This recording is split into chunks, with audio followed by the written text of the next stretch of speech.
Thanks for tuning into the Hidden Tracks podcast. You can find us wherever you find podcasts or listen to music. When you have an opportunity, please give us a 5-star review, write a little note, tell us how we're doing. We really appreciate it. It helps us keep this thing going. If you want to reach out to us, you can find us at Facebook at Hidden Tracks. Instagram is at HiddenTracks99, and if you'd like to send in submissions or talk to us or give us any feedback about what we're doing, our email is myhiddentracks99@gmail. Thank you so much again for tuning in, and I hope you enjoy the show.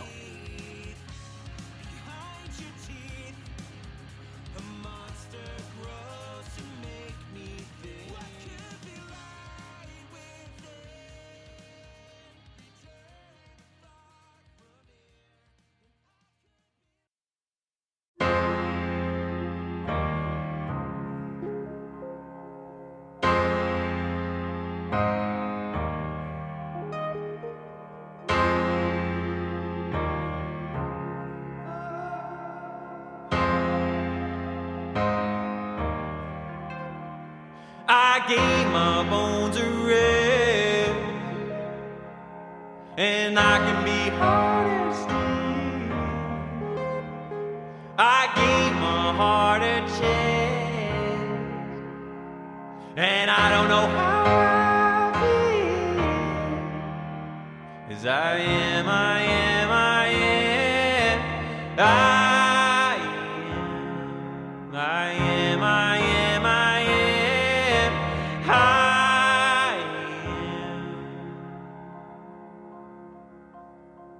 She's coming, coming, coming, coming. She's coming, coming, coming, coming. Oh.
What's up, everybody? Another week, another edition of the show.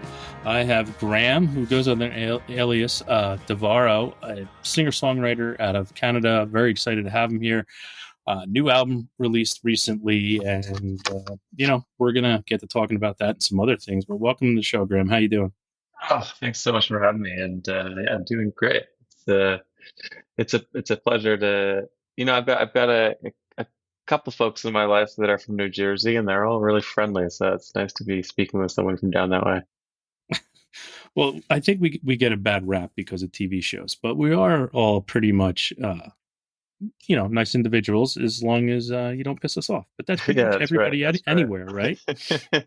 For sure. And I mean, I don't really know what it is. I think there's some deep history between Nova Scotia and New Jersey because um, all the folks that I know from New Jersey, I know here in Nova Scotia who have some connection to here, and um, yeah, they're all lovely. So, but I Fun. haven't pissed any of them off. So, So you really don't know. yeah. Well, let's I mentioned your new album recently came out, Heart Shaped Rock, which is a great title for something. It's also a great song off the album. But I mean, now that it's been out in the universe for, couple 3 weeks, how do you feel about it finally every song being out there all completed and, people like me get to sit here and judge it from far away? Honestly, it feels great. It's a cathartic experience. Um, it's a it's a strange thing as a musician to spend so long making a record, and then oftentimes it's sitting so long on the metaphorical shelf before it gets released. So it always is really cathartic to finally have it come out. And I would say this one especially feels that way just because it was a record that was uh, written from a place of just kind of one of joy and kind of just a carefree attitude. So having it come out feels uh, cathartic and exciting that it's not like, oh shit, this record that I don't like is out, or oh no, like I have to relive this trauma that I wrote about. It feels fresh and it feels like actually a lot of the songs are relevant to me now. So um, especially nice in these moments. So, I mean, speaking of something like that, so would you say you may find it hard when performing, going back to older material that has more of a, um, you know, hurt to it? I mean, not so much performing because performing I find it's such a different medium than actually like recording. I don't really like going back and listening to old recordings, perhaps, but I find when you play things live, you're connecting with the audience in a different way, and maybe someone is in the crowd that really wants to hear that song, and it feels like meaningful to have that connection with them. Um, yeah, And it can also take on a new life too, right? That song could have been written about something way back when, and now that, and that's the thing when it comes to music as a creator, singer, songwriter, and it's an evolution, it's a maturity level. And that song that you wrote about and now you could be playing it live has a whole, 10 years in between it where there was an evolution of an individual and it was more mature. So now when you're singing it, you can be singing it completely differently than how you originally sang it.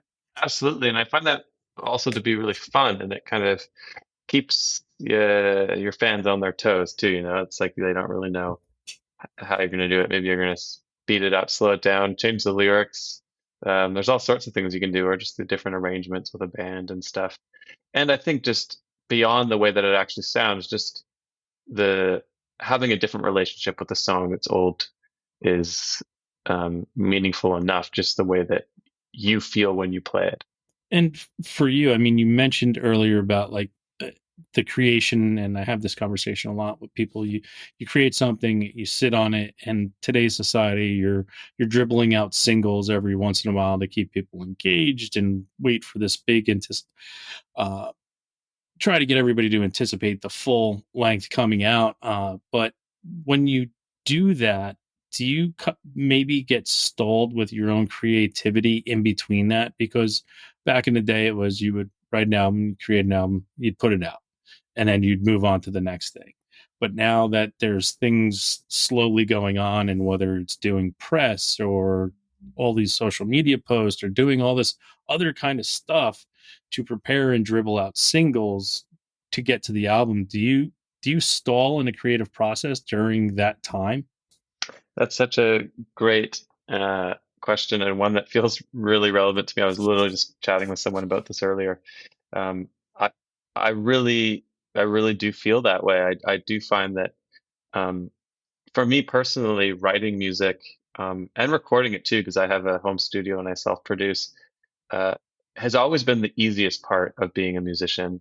And the hardest part is the in between and trying to get music out. And that's something that, before I started writing music, I never really considered how much energy goes into the time after you actually finish recording, and the songs are mixed and mastered and turned into a record, to actually have that come out. And to me, it's just like, grinding my head upon a stone in those moments. Just um, that's where I find, like, as a musician, I feel a lot of anguish, because it to me, music is such a temporal thing. It's something that, yeah, you can record it, and maybe you make a recording that means a lot to people for a long time. But the most important thing for me is, to record and then to be able to release it at the time that it's meaningful to me, for it to have the impact, that I want for it to have, whether it's for, like, my own personal reasons, because it's something in my life that's really important at that time, or whether it's like a record that's, a pandemic record, for example, and you want to share it at the time that it's relevant. Um, and when you can't do that because the timeline of just the cogs in the machine to get things out, it can be really hard. And thankfully for this record, it was actually a pretty quick turnaround, which feels great, because it's actually the first time ever as a musician that I'm playing the songs that I've most recently written, which is, unfortunately, I think for a lot of musicians, not the case. That, like, we'll be touring a record, but we've actually already written a bunch of other records and are kind of emotionally, have moved on. But this is, for me, the first time I've ever written a record where, like, it feels actually a reflection of kind of where I'm at in my life and what I want to share and what I want to sing about. Well, I mean, that is good because, as you said, it does happen a lot where you're on tour, touring to a record, and the other one's already completed, and you're just waiting for, someone to give the go ahead that, okay, we can release that now. Yeah, it really takes the magic, I think, out of a lot of, um, what it is to make music. Like, I love the thinking back to this time when, 100+ years ago, when there was just no such thing as recorded music. How anytime you heard music, it would have been such a present experience, and people would have been playing the music, reflecting the energy of the time and the room and all of these things. And I wish that somehow we could do that as with recordings. We can't fully, but I think the best next thing is to release music as it comes out, reflecting the time when it came out. Yeah, and if you go watch an artist perform, right, and you hear them say, "Oh, we're going to play a new song." A lot of people take that opportunity. It's called the piss track. You get an opportunity to go piss and go to the bathroom and come back. I don't. I make sure I stay there because that's probably the most energetic and the happiest that the artists are going to be on stage playing that, because that's currently where they are. And you also get a sense to see, okay, where are they going next? So yeah, you're there for the old stuff, but when they have an opportunity to play a song, my friends and I, they call it the piss track. Okay, well, I'm going to take a piss, but at the same time, you can learn something new, and you can also see the vibrance and the energy in an artist performing that new song, because that's currently where they are. Absolutely. I fully agree with you on that. Actually, one of my favorite recorded songs is, Neil Young live at Massey Hall. I mean, that whole record is phenomenal. And one of the songs, he's playing, Heart of Gold. Before Heart of Gold was, I'm guessing, was his biggest single. And I just love it so much, that track, because you can tell that he's just presenting it kind of like, well, I'm just working on this thing. And you're like, wow, it's so cool now to know that this song became such a huge song. And what a special moment it must have been to be in that room, to hear him play that song on the piano. And it's not like really the fully formed song, but it would have been so cool. Yeah, it's the foundation of something that came out to be so great. And yes, it's the most popular song that everybody knows. Hmm. I want to dive into your personal journey through music, and as a child, did you grow up in a musical household? Was there musical instruments? And do you remember like the first time you heard music and as a child and you kind of just piqued your interest? Yeah, I mean, I grew up in a household where music was around, but I wouldn't say that like playing music was a thing. But I've got parents that were, avid listeners, and the radio CBC, which is our Canadian national broadcasting up here, was always on, and a lot of fond memories listening to that, and some trippy world music and some like uh, interesting music from the 80s they were listening to. But I wouldn't say that I came from a musical household that, some of my friends did where, everyone was singing in the family band. Um, for me, getting into music, and those kind of early memories for music come more of a bit later when I was, in my teens. And I know it's cliche, but the kind of the teen angst is what got me into playing music. Wanting to be cool and looking around and be like, hey, all the people that play the guitar are pretty cool. Yeah. Um, but at that point, I realized that I was too far behind on the guitar. So was like, I was looking around and going, all these like friends are in rock bands. And, okay, what do they got? They got the bass, they got the drums, they got the guitar, but no one plays the keyboard. So I actually first started playing the piano, and we did have a family piano at home, so kind of it seemed like a natural route, and that's how I got into it, and kind of realized pretty quickly that I hated learning songs. It was really hard, but it was really easy to learn chords and then just make up your own. So that was kind of the start, was a bunch of teen angst and wanting to be cool, and maybe also being a bit of a shy loner. So adds for a lot of extra time on your hands.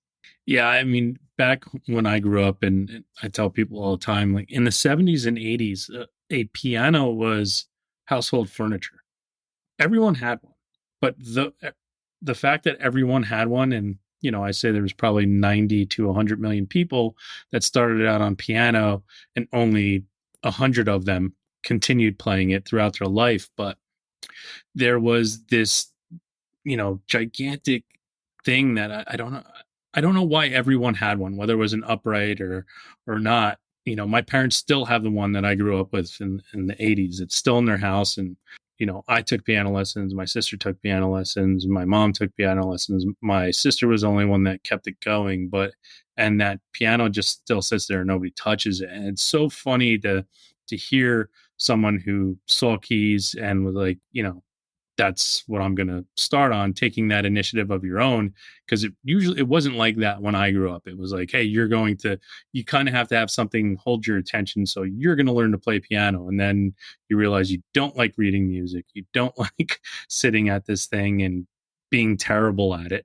And you just stop doing it. Yeah, I think now I'm now realizing that I probably made my parents so proud without meaning to. They were probably just like pleading like all these years, being like, please, I really hope one of our kids like plays this boat anchor that's in our living room to like give us meaning to why it takes up so much space.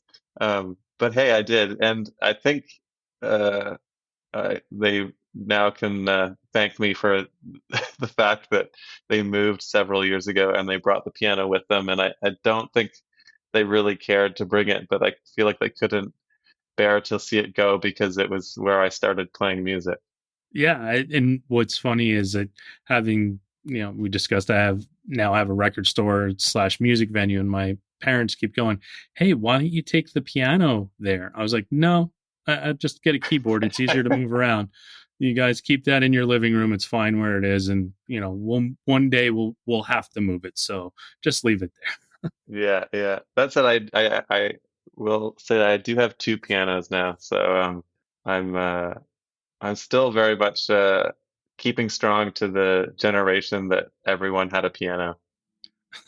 So learning the keys, and you mentioned the teenage angst and trying to create music. I mean, keys are far stretch from that teenage angst. So what was it when you started playing piano that you kind of clung to for music? Because there's not many keyboards in, say, punk rock music or emo music or angry music. What were you clinging to create when you started learning? Yeah, I mean, I I mean, we've already spoken about him actually. Neil Young was an early inspiration for me, and I did notice that there was actually a lot of piano in his tracks, whether he was playing it or I think he's got a lot of tracks that you don't even necessarily notice it's there right away, but you realize it is plays a huge role. I think actually the record Harvest is that's a good example. There's a lot of piano on Yes, that record, there is. and I think there's 8 songs on that record. yeah, and some of them which you wouldn't necessarily realize right away that the piano is like holding up that song. And I was interested in kind of classic rock and 60s and 70s rock at that time. As you know, a lot of like teenagers are, although I don't know if that's still the case. It wasn't for my time growing up. And it was a natural route to go. And I think for me also is that the teenage angst manifested itself in just wanting a way to express my feelings. And if you take away the anger out of teenage angst and maybe replace it with a bit more sadness, which was maybe the case in my teenage angst, the piano actually works as a great way to relieve some of that pent up energy because it's a really expressive instrument, and one that really you can use as a great form of therapy. So that's why piano was what it was. Now, when you started doing that, when was your first like performance in your life that wasn't, and this is where I want to, that wasn't in front of, say, family or teachers or friends in school? When was that first performance of yours, and do you remember that feeling when you were in front of strangers for the first time trying to perform? I do, and I love that you're bringing these up because you're really pulling me back to my to my youth here in a way that I haven't in a long time. Yeah, my first song was playing at the Christmas assembly in Moncton, New Brunswick, where I grew up. Um, and I played a song that I wrote called Christmas Love, um, which was me playing piano and singing in a harmonica, very much at that point trying to be Neil Young. Yeah. Um, As soon as you said harmonica, I was like, oh, you went really hard into that. I did. I owe him a lot, though. I'm still a fan, even if my music doesn't necessarily sound it. I love him. I love his punk ethos, I guess you could say, towards songwriting and the idea that less is more. But yeah, that I can definitely remember that as being my first show in front of a bunch of strangers and being absolutely terrified. But I was a shy, um, awkward kid, and I remember very early. I mean, I remember that first show, realizing that going on stage was an amazing experience because it was you would think as someone who's shy and awkward, going on stage would be terrifying and would make you feel more alienated. But I actually remember feeling the opposite, and it was this moment where I was like, "Oh, actually, here I am. Here is something that I do, and hi, my name is Graham," kind of thing. Well, and to have that feeling too, like and the word catharsis and cathartic has come up here, but that is kind of the time too where I always looked at, you don't, now you don't have to be yourself. So that shy person, that it's almost like you're putting on, as I always said, it was I'm putting on my Superman cape and going out on the stage, and now I get to be this other character. I'm no longer Clark Kent. I'm now Superman when I'm doing this. And the minute it's done, I usually become Clark Kent again. So Yeah. It's funny too because I would say I used to be someone that was shy and awkward, and I would say I'm still shy and awkward and an introvert, but I'm a lot less so than I was at that age. And um, I feel like in those early years, I started songwriting when I was like 15, 16, I was very true to myself. I feel like in some ways, I hadn't been corrupted yet. I was just writing music that just felt sincere to the moment. Um, and then I feel like as I progressed as a musician, I continued to hold on to that um, narrative of what it is to be a singer-songwriter and what it is to be a folk musician. And I think the common narrative being that, you have to be a tortured artist to some degree and have to like reveal your deepest traumas and emotions through your art. And I did that for a long time, and I've gotten to a point in my life where I actually don't at all identify with that. And this most recent record, Heart Shaped Rock, is the first record where I've, in some ways, kind of come full circle, where I've gone back to making music the way I did when I was actually that age, in that I'm making it in a way that feels sincere. And it just so happens that now it's not about being sad and angsty like I was when I was 15, 16, 17. It's about actually being a little bit happier. But there was a long period in between when I was writing songs that were sad and angsty, not because I necessarily resonated with them, but because they just felt like the way that you should write music as a folk musician. Yeah, and when the folk word that sometimes people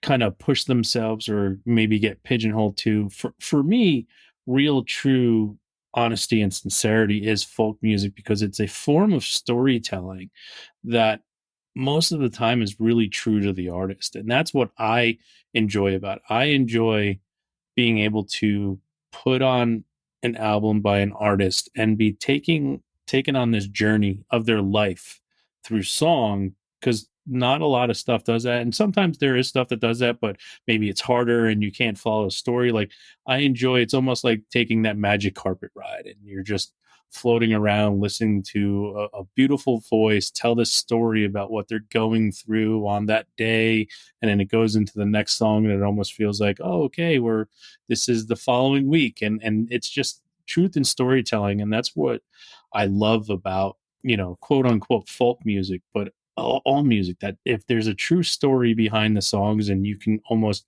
picture and envision that artist, what they're doing through their song, I just think that's just honesty and truth and storytelling, and I love it. I'm in for it. I totally agree. I mean, I think, yeah, the great artist is one that is evocative, whatever it is evocative of it, that it makes you, or I guess another way to say it is that if I had to look back through the years that I've been a conscious human listening to music, there are all of the eras of my life. When I think of the memory of those times, they're all marked by music. Like for me, music is such a memory keeper, and evoker. And I think that the songs and the records that evoke memory are the ones that really stay with me and end up being really special. And it's cool because sometimes you don't realize how special they are in the moment that you're listening to them. That's But why I've said it for many years since I started this show, and because how important music is to me, I've always said music is the closest thing in reality that we have to a time machine, because you can hear a note and once you hear that note, you can smell the smells, see the sights. You're transported back to that moment, and there's nothing else in my life that I've ever come across that can actually do that other than music. absolutely, absolutely. Now, for you, you perform in front of strangers for the first time by yourself. Were you ever a part of a band? And if you were, what was the name of the very first band you were a part of? I was in a band. Again, you're really taking me right to the the very beginning here. Was in a band called Saxby Gale, which now I kind of laugh at the name, but still kind of love it. Um, and for those that don't know the Saxby Gale, it was a storm that was predicted by some. If I've got my story straight here, it was predicted by like an amateur meteorologist and years in advance, and was like, there's going to be a crazy storm and it's going to happen because all these planets are going to align. It's going to create a tide that's so big that it's going to generate its own weather pattern. And sure enough, whether it was true or whether it was just crazy luck that a storm happened on that day, there was a massive storm and it devastated the Maritimes. And that was the name of the band. The songs themselves were, again, probably a, a nice ripoff on some Fleet Foxes and Neil Young. Um, but yeah, that was Saxby Gale. Do you, when you're a kid, there's usually two things. Do you remember your first concert you went to? And do you remember the first concert you got to choose to go to, if they were different? Because a lot of us, like me, the first couple concerts I went to, I did not choose them. And then when I finally chose one, it was way different than what I was dragged to. So, Yeah, it's a good question. Um, I have the memory of a goldfish. So, and I've been chatting with folks recently that my memory's so bad that I should start doing memory exercises. So thank you. Thank you for making it happen here for me. I think the first song or the first show I ever went to um, that was not like a puppet show or the Nutcracker was I think maybe a Jesse Cook show, who's a really fantastic classic guitar player, flamenco style guitar player, um, which is great because actually I still like his music. I was listening to it not too long ago. Again, talking about how certain records evoke intense memories. That record was played a lot at home through my youth. So it just reminds me of, Sunday afternoons having like some tofu dish because my parents are um, old bohemian hippies. And, yeah, living in Moncton, New Brunswick. So, and the first show I ever chose to go, funny enough, was a jazz show, which I love jazz, but it seems kind of out of character and off brand for being such a Neil Young fan. But it wasn't really like Neil Young was going to come to Moncton anytime. Um, and it was I remember being just as fascinated by it because jazz, it's still kind of uh, seems like a completely different language to me. But it especially did when I was like 17 and being like, just take me to this show, Dad, because I just want to see live music. Um, but actually, funny enough, I think jazz is now one of my favorite genres to go watch. well, it's so much happens. It's a show in and of itself. Even if you're deaf and you watch what's going on, it's spectacular. Absolutely, and I think it's great to go as a musician um, and watch a show where you can't silently judge. Um, Yeah. I mean, I'm sure if you were a jazz musician, you would have that, but I feel like it's in some ways it's kind of like uh, relieving to go to a show where you're like, I know so little about jazz that there's just no way I can even start to to judge this for like how the musicians are playing. To me, it's just all of it is incredible. Um, all of my bandmates are jazz players, so I also get the privilege of hearing them just when they start jamming out, playing their jazz music, and I just quietly go make tea because there's no way I can join them. Uh, Do you have in your memory bank of the memory of a goldfish, as you said, but do you have a performance of yours that stands out in the back of your mind? Kind of occupies this little space in the back of your head that, for good or bad, like it's just never going to go away, like a single performance that just will always stand the test of time in your mind. And it could be for a bad reason or a good reason. If it's a bad reason, it makes for a better show. But whichever, whichever one. Yeah, I've got a couple for sure, and a couple that actually just happened recently, but one that has really stood the test of time for me is I have a song that I wrote that is actually quite an old song. I wrote it when I was in high school, about a friend of mine who was struggling with some drug addiction, and it's a song called "Heroin and Rain." And it was a song that I wrote a long time ago. I recorded it a long time ago, and I stopped playing it a long time ago. And it was stayed that way for quite a while until I had a performance at a festival in northern British Columbia up here in Canada. and had someone come up to me after the show and say, you know, you should play that song. You didn't play that song, and you should, because that song saved my friend's life. They listened to it, and it helped them change their move, shift their life around, and it would be really great if you could continue to play it.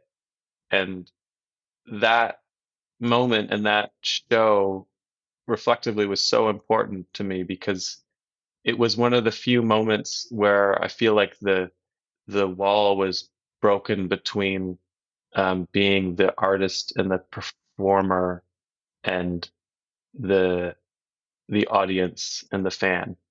Um, Sometimes it feels really hard to see how your music actually impacts people, um, beyond, oh, I've listened to your record or I saw your show. And that was a moment where it just was so clear, that music can be incredibly impactful, and that it's incredibly important to continue to do it. So I always remember that show, and I always remember that conversation after. Yeah, I had a conversation with an artist once that he had a bunch of music that he had put out and it was on Bandcamp for a very long time. And I remember going back to Bandcamp and I couldn't find an album. And when we were talking, I was like, hey, what happened? He's like, it was the first thing I ever recorded and I wasn't happy with it. And I finally decided to pull it off. I go, well, I'm going to hopefully be the first to tell you that you're a fucking raging asshole. Once you put it out there, it no longer belongs to you. So you don't have a right to pull that away. I go, what if someone had that in their life and it meant the world to them and it something good or bad came of that album, that they need that album and now it's gone. I go, you can't do that as an artist. You can't pull back your music when it's, especially I think it was out for like 3 years on Bandcamp. So many people have had to have found it and heard it and now it's no longer there. I'm like, that's just the wrong thing to do. I go, and I would, if you ever value someone's opinion, I hope you value this one. I go, you need to fucking put it back on there immediately. Kudos to you for saying that. And did he? It took 2 days and then it came up because I checked. Okay, nice. I kept checking and I was like, oh, okay, he finally did it. But I'm like, there's those moments that, you don't always get that opportunity for someone to come up to you and Yeah, tell you how something impacted them or impacted a friend or a family member or something. So you can be impacting someone's life without even knowing it because your music's out absolutely. there. So once it's out there, just let it be. Like Yeah, yeah. it's got to stay. Yeah, yeah. One funny thing I'm just thinking of, though, is that I realized I've spent some time touring in Germany. Is that in Germany, and I absolutely love it, is you will always know how your music impacts people, because they Yes. will tell you after every show. And I remember the first couple times someone would be like, "Yeah, I liked the first song and the second song, but the third song was like really bad." And at first I'd be like, "Wow, you asshole!" Like, and then, 3 shows go by and you have 3 separate people tell you the same thing, and you're like, oh, maybe you're on something. And actually, I totally appreciate your honesty, and I'm going to change my set. I think I'm going to not play that song. And I think it really, really revealed to me that I think the music industry and musicians could do with a little bit more honesty. And now I Absolutely. just like, I crave it. I'm like, oh, please just tell me actually how you feel about this, because I'm not going to get any better by you telling me you like something if you don't actually like it. So I Yeah. love that about touring in Germany. It's like, yes, bring on the truth here. Sometimes my wife says I can be nicer when people ask for my opinion, and I go, why? Why should I lie to him? I had a kid come in with these songs he recorded, and I'm listening to him. He's like, I want your honest opinion. I go, okay, well, here you go. Whoever the drummer is fucking terrible, and you need to remove all those drum tracks off of your fucking album. And he's like, really? I go, yeah. I go, here we go. I go, you got a couple minutes? Because I'm going to sit down. I'm going to play you 3 different songs with drum tracks in it that you don't realize are there, but are the most important part of the song. And I start playing these songs for him. He's like, oh, wow. Yeah, no, I get it. I'm like, yeah, so whoever your drummer is, just tell him he either has to practice more to get better, or if it's a program, you need to fucking get better at programming fucking drums because it was fucking terrible. The song's not bad, but the drums are fucking hard. Yeah, And yeah. I get like the side eye from, you got to be nicer. No, I don't, because the kid's gonna be proud of putting something out that sounds like shit. So Absolutely. I that's- resonate with that. I mean, honesty is an act of love, you know. That's what they say. So let's go out and do it. All right, I got a hard question for you here that I think is hard, and most all the artists that I asked think it's very hard. I call it pick your favorite child. It is, you only have an opportunity to impress a stranger that you're telling you're an artist, and you can only pick one of your songs to play for them. And what song of yours would you play for that complete stranger? Just by, you don't know what they like, what they listen to, anything. You got to play them a song that you think best describes you as an artist, and just play that one song of yours for them. What would you play? I think it's perhaps a bit of an obscure song, but I think, and it's worth saying that if you ask me this question tomorrow, I'll probably give you a different answer. It totally depends on how I'm feeling in this moment, and probably or if you ask me next year, I would definitely give you a different answer. But I would say that it's probably the most recent song I wrote.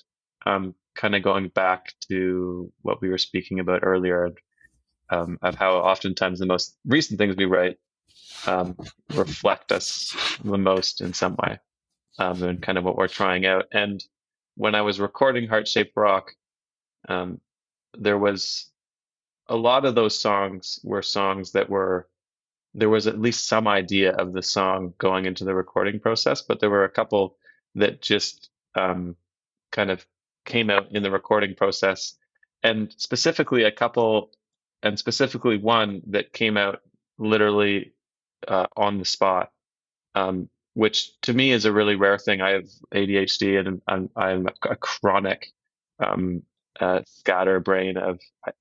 I have I think maybe like 500 songs on demos on my computer.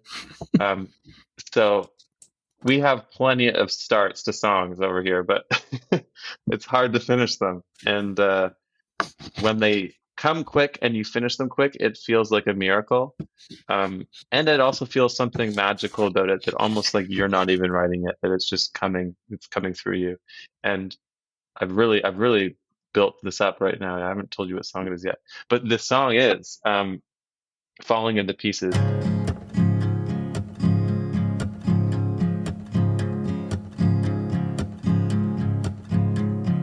Every time I try to paint a picture, losing sleep on a bed of coals again, waking to the most peculiar sunrise, smell of coffee grinding in my head. Every time I try to fall right into pieces, every time I try, I'm losing self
which is a track on this new record, and it was a song I literally sat down and wrote and recorded live, the vocal and guitar, one take, and all the lyrics were made up on the spot. And I have no idea what the lyrics are about, but they're finding their meaning as they go.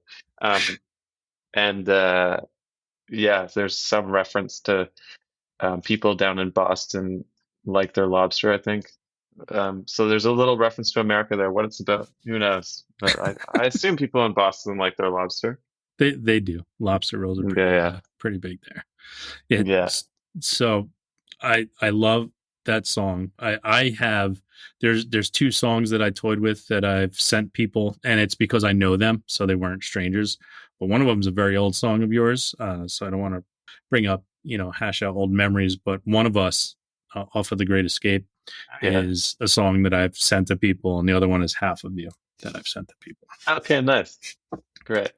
I think Half of You would be my other one that I would have shared with you. So it's nice we're aligned on that one, because that was also another one that kind of came into existence. Oh no, I'm half lying to you. It was an older song, but it really changed a lot in the recording process. Now, Falling Into Pieces, would you say that's your favorite song you've ever released? Because there's, I like hearing what you would play for someone, and it can always be different what you would play for someone, what the favorite song you've ever released to date is. No, I wouldn't say it's my favorite. I personally just like that song because it's reflective of kind of how I'm songwriting, or was songwriting, a year ago or a bit more than a year ago now, I guess, when I was making the record.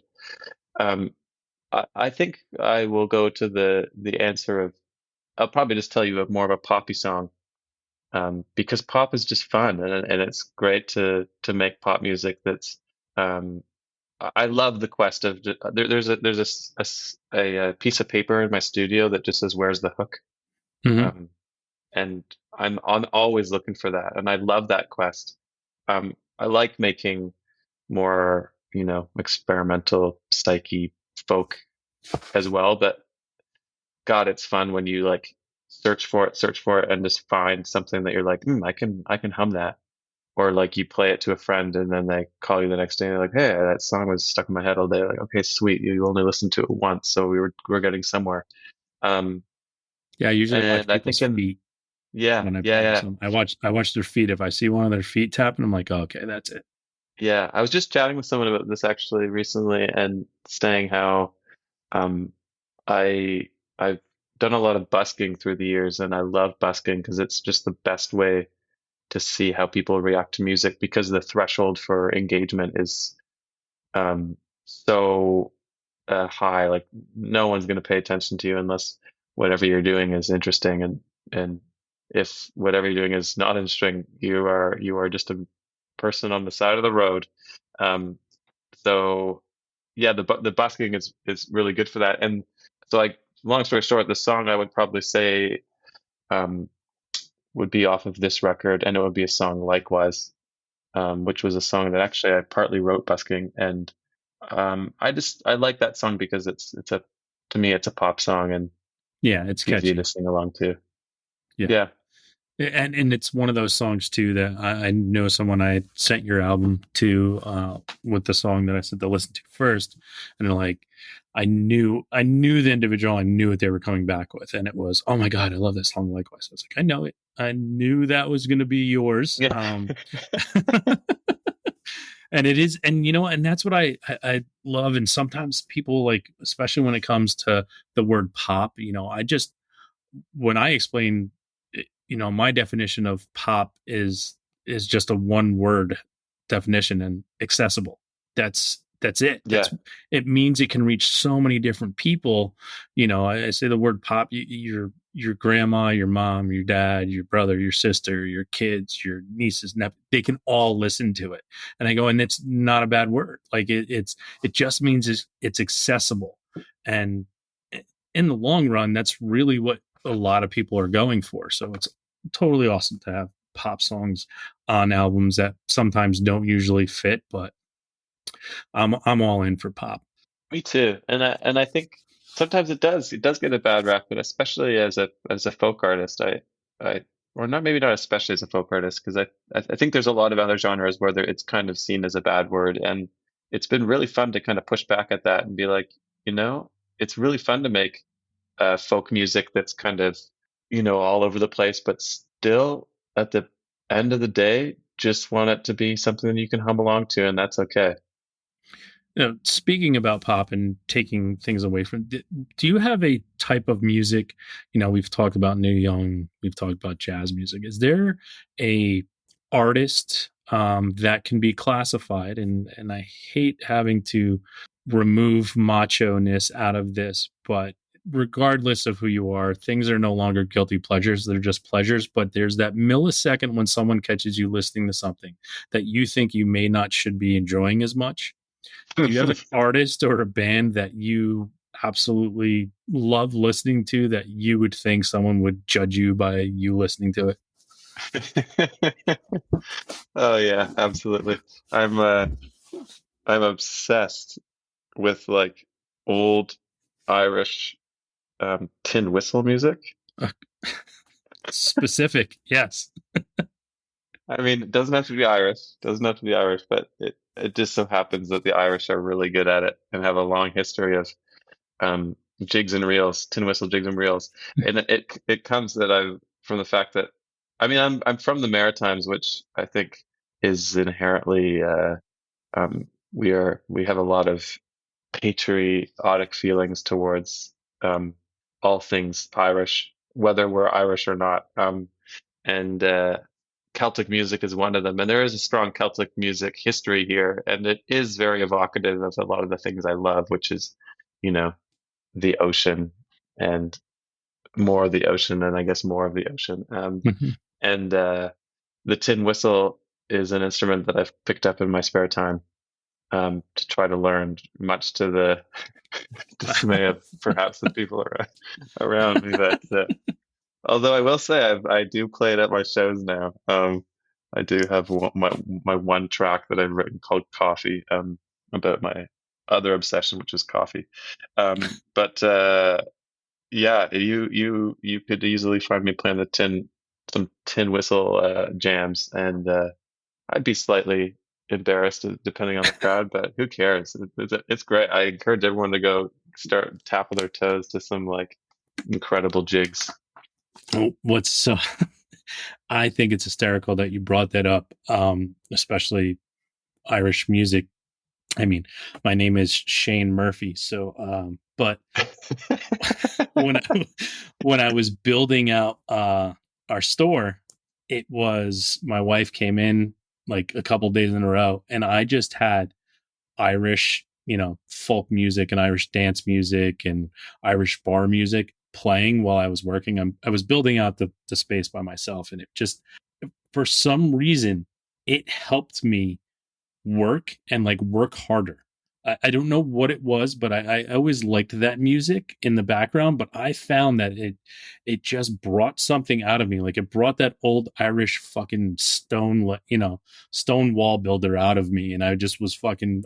You couldn't stop me. There was no stopping me for Oh for man, 12 hours. Like, and it was you just are yeah, you're speaking my language right now. I I'm building a house or a cabin right now, a songwriter's retreat that I've been working on for the past 4 years, and I almost exclusively listen to Celtic music while I'm doing that. yeah. And it's like it's the best drug around, you know. So I love nothing it. like It's a so fiddle fun. to get you going. No, absolutely. It's unbelievable. And every day she's like, this again. I was like, you can leave now. Like, you're just here to see how much progress I made. You're not here to help. So just let me listen to what I'm listening to and continue to work. For sure. And another thing I just love about it is if, especially when you start getting into, some of the older stuff that would have been, I mean, it's the same with new stuff, but especially with the older stuff, is you start realizing these incredible records that are just so full of life and energy are that way because they were literally recorded live with maybe Yeah. one microphone. And there's something to me that I'm like, wow, I'm being transported into this into a ceilidh. I'm literally being transported into a kitchen where this record is being made by these legends of Celtic um, trad tunes, and just like, oh, it feels so real when you're there. They could be in your headphones, or they could be in the room with you. Well, and that's, we had an amazing experience when we went over to Ireland, and we were at this bar, and we were in Killarney, and we're just sitting there having a pint, my wife and I, and this old man just starts humming at the end of the bar. Like, this is like one of those things that you see in a movie and you don't know, like, you don't think this has ever really happened anywhere. It's just usually made for movies. He just starts humming, and then a guy on the other side of the bar starts singing to his hum, and then the entire place just started singing. And like, if that happened here in New York or New Jersey, like, the person who started singing, even if someone was humming, the person who started singing would have gotten punched and knocked off his stool right away. And there, like, the whole place just started singing, and I was like, this is legitimately like a fucking movie. Like, they were just all like, they knew the song and everybody sang along with it. And when it was over, they all clapped, and then it was on to the next pint of Guinness. Like, I was just baffled. I was like, this is like that. It was like a spiritual moment. I'm like, this shit really does fucking happen here. Oh my God. Yeah, so good. And I would say, to rep where I'm from, it does happen here too, and it doesn't happen that often, but it really does make you feel like you just want to get up and smash your beers together and just Yeah. like start screaming. You're like I'm not at all a patriotic person, I would say, but God, when everyone starts singing like Barrett's Privateers, which is just a Stan Rogers song that's just like everyone knows it here, and it's really funny too because like as a Canadian, the Maritimes is culturally distinct, and sometimes we forget that the rest of Canada or the world doesn't know some of the things that everyone here knows as if it's the rest of the world should know them. And one of those things, one of those things is garlic fingers. Like, are you aware of garlic fingers? Mm-mm. It's pizza, but it's a pizza that's just cheese and garlic. And Okay. oh, man, it's so good. It's so good. I didn't know they were But called and fingers. Yeah. It's called cheesy bread here, but yeah. yeah, it's not the same. It's not it's not the same. And yeah, I grew up thinking that like, well, of course everyone must eat these. They're incredible. But they don't. And if you ever have the chance, try some garlic fingers or the donair. The donair is also delicious. Um, and I won't even ask you if you know what the donair is. Um, unless you want to know if you don't know. I mean, you might as well, I mean, tell me and tell our listeners what it is. So if, Yeah, okay. Well, yeah. I mean, I'm not as into the donair, but it's delicious. It's essentially like a doner, which you would get in Germany, or a kebab, but it's with this like incredibly disgusting sweet garlic sauce that makes it one of a kind. Um, Awesome. A lot of but kissing anyways, after that, huh? yeah, no kissing after that, no. Um, or playing my tin whistle. Yeah. Don't play my tin whistle. But the yeah, the artist is Stan Rogers, Barrett Privateers, or anything like that. And everyone gets together and is singing these songs, and you think that everyone should know them, but they don't. And that's why you realize actually where I live is pretty special. Yeah. Oh, that's awesome. Well, now you mentioned earlier, so I want to see if maybe it's different for this question, but other than Neil Young, because I was thinking that might be your answer, but I also shouldn't judge based on what we talked about. Do you have an artist in your life that never lets you down? Like, it's your constant go-to when you don't know what to listen to, and you just, they're always there for you. The tin whistle, man. Anyone on the tin whistle? No. Although literally that is true. There is a record that is just a collaboration of artists that. So I don't even think there's like a band name. But it's just a record I found that's just fantastic Celtic music that really picks me up in any moment.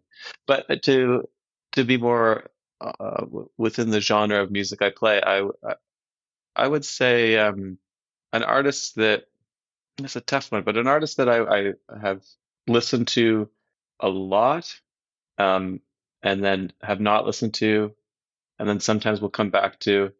it's a classic, and I'm sure people would hear it in my music, but it would be Fleet Foxes.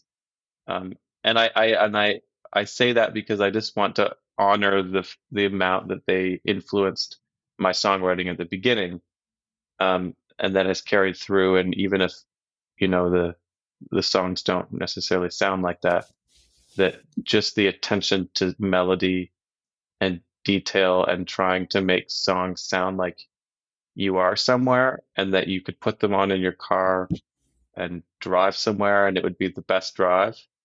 I owe that to that band, and so I'd like to honor them with being like, yeah, that's the artist that means the most to me. Nice.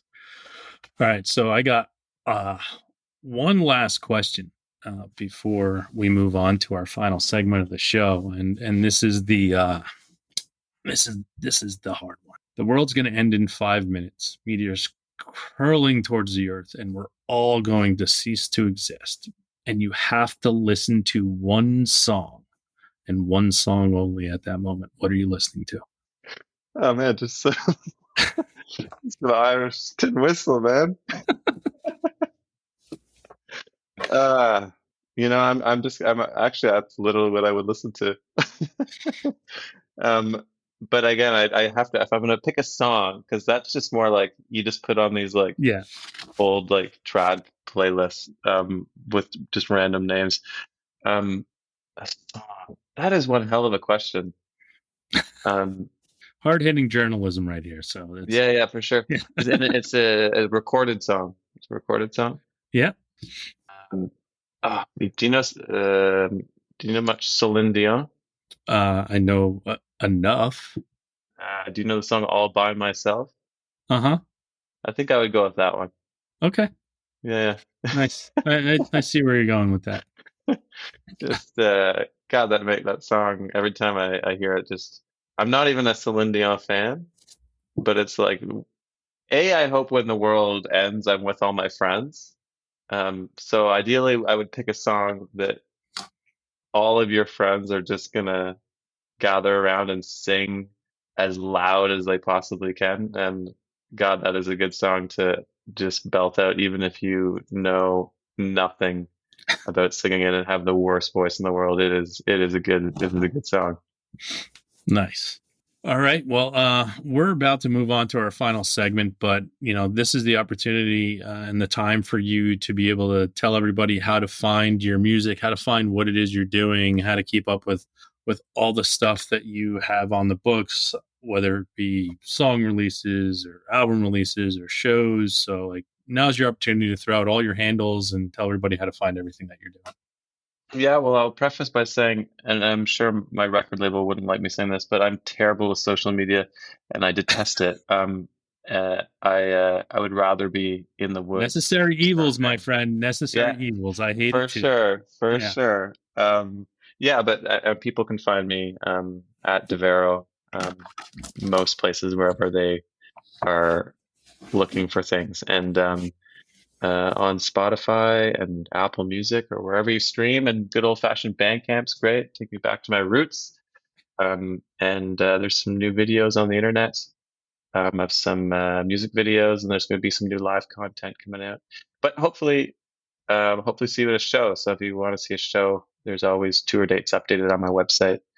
And yeah, I don't know when I'll be in the States next. The last time I was there was during COVID, and that was really a time to remember. So looking Let's forward try to and making change it. that memory. Yeah, let's try. Yeah, and for change that sure. But yeah, ideally, love to see some folks at some shows, and if not, then anywhere that you generally go. Awesome. Well, we are in our final segment. It is called our weekly threes. It is 3 things that you're listening to that you would like people to check out. You give 3, then I give my 3 for the week. Irish tune whistle music. Yeah, I know, right? Yeah, that's number one. And specifically, actually, there's a fantastic record that it might take me a minute to bring up here, but I'm gonna try to bring it up just because I don't even know. Oh, here it is. It's right at the top. It's just called Old Irish Jigs and Reels album, various artists. And if you were to go on Spotify, this is where I found it. If you just type in Bucks of Ornanmore, so that's Bucks of Oran OOR, the Morning Dew, you'll probably find the record. That's as far as I can get you. And if you do links and stuff, I could send you the link.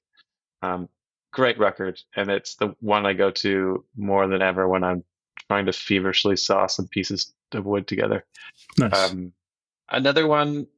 I'm going to give you one that's it's an older one. It's by an artist called the Reverend John Delore, and I'm pretty sure he's an artist. Well, I know this, that when I found his music when I was younger, and he was an artist that was really important to me when I was just starting to write music. And he was someone that in my mind was a huge artist, and I messaged him. I was like, wow, it's so amazing. Like, I would really love to see you play a show, yada, yada, yada. And he immediately got back to me, which is like a young person, like, wow, that's so crazy. And turns out he's someone who didn't seem like he toured at all, didn't seem like many people were listening to him, but always made me kind of sad because he's got some incredible music. And it's the Reverend John Delore, Ode to an American Urn.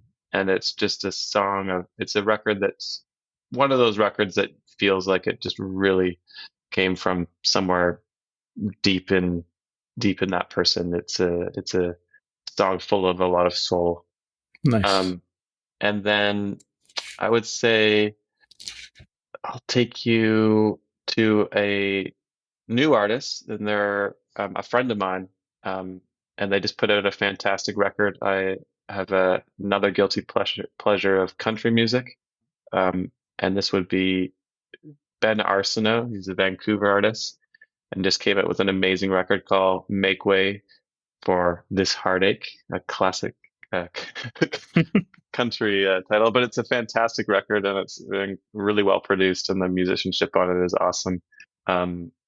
Yeah, I funny enough, I feel like the three records I just gave are not records that I are huge listener, or except for the Celtic one. I listen to that one a lot right now, but the others are not necessarily, but they're just, I just wanted to share three records that were really good.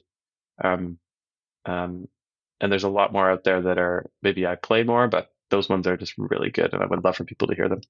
Well, hey, listen, it's your show today, so you are allowed to share what you want. So we appreciate you giving us three. Now it's time for my three of this week.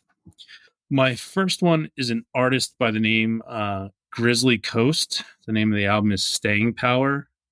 It's a Toronto-based singer-songwriter, Alana Kavanaugh. It's just a beautiful, folksy singer-songwriter album. Highly recommend it. Number two is a band called Loose Choir. They have an album called Shy Side. I want to say it's emotional indie pop. That's how I'll categorize it. From Sacramento, California, really good, great female vocalist, great old little, I want to say like old emotional shoegazy sound of stuff that was long forgotten back in the 90s, but I absolutely love it. And last but not least is a band called The Dopamines. They have an album called 8020, and it's basically punk rock from Cincinnati, but it's good new punk rock, and I'm all over the map when it comes to music. So that's why my threes are a little all over the place this week. But love that. It's so great getting new music recommendations, because it is easy to get caught in the loop of listening to the same things over and over again. So thank you. My pleasure. So before we get you out of here, I just want to say, first and foremost, Graham, thank you so much for being here today.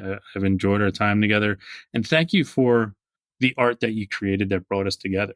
And that's where music is so impactful and so important in this world, and it's something that I constantly stress every day when I go to work and every episode of the show. Music is extremely important, and when it can bring two people together who live thousands of miles away on the same continent and can just talk and have a great, meaningful conversation on an evening. I mean, that's how important music is. And you created something beautiful and important. And that's why you're here.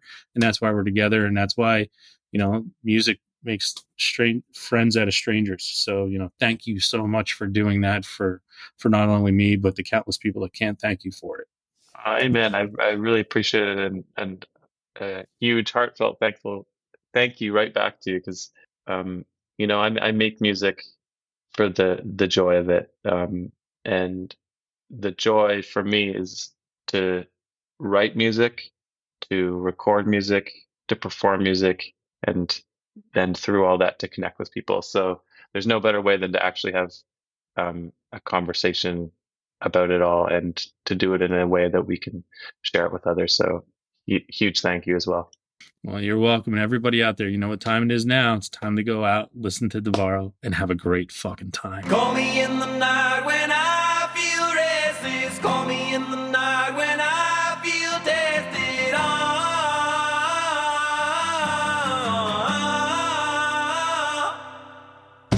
Likewise is the same thing as saying goodbye again when we've tried again. And I go walking when my heart is talking and telling me to put down the phone and go outside to clear my mind and pass the time. 'Cause all I ever think about, all I ever think about is you, my sweetest love. Call me in the night when I feel restless. Call me in the night when I feel tested on.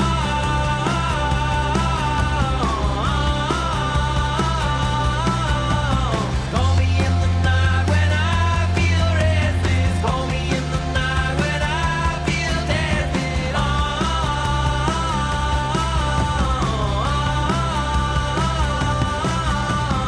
Talking is the same thing as saying just nothing when there's nothing left to say. I wanna talk to you, find another reason to, even with no reason I really, really want to. I don't wanna die all alone in an infirmary. I'd rather die at home with you right here beside me. 'Cause all I ever think about, all I ever think about is you, my sweetest love. Call me in the night when I feel restless. Call me in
Thanks again for tuning into the Hidden Tracks podcast.